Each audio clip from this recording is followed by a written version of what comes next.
No matter how careful you are when recording your screencasts, there will probably be times when you'll need to cut out a section of audio or video. In this video, we'll be working with only one track on the timeline, with both the audio and video combined.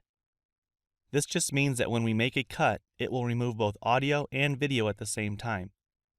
In order to cut something from the timeline, you'll need to make a selection first using the green and red in and out points on the playhead. In this example recording, I actually built in a few areas to be removed just for this tutorial.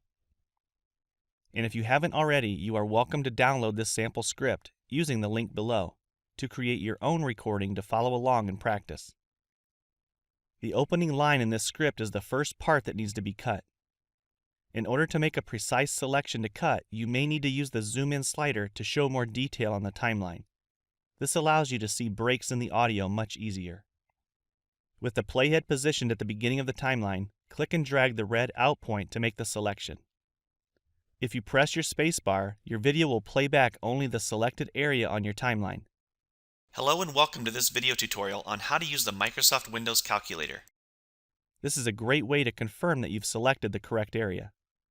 The spacebar is definitely the hotkey I use the most to quickly play and pause my video on the timeline. You can always adjust the selection by dragging the red or green parts of the playhead. When ready, click the cut icon to remove the selected audio and video from the timeline. Everything from the right will automatically move to the left, and you'll now have a new start to the video. Let's look at another example, when you need to cut something from the middle of your video.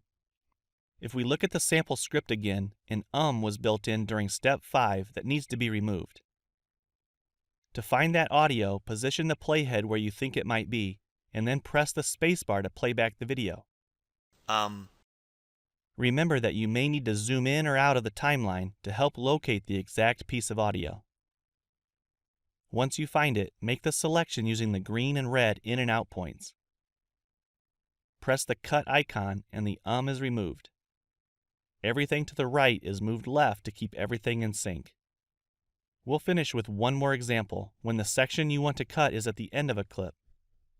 In a case like this, instead of making a selection, simply hover over the very end of the clip until you see a double arrow. Then, click and drag to crop the section of the clip.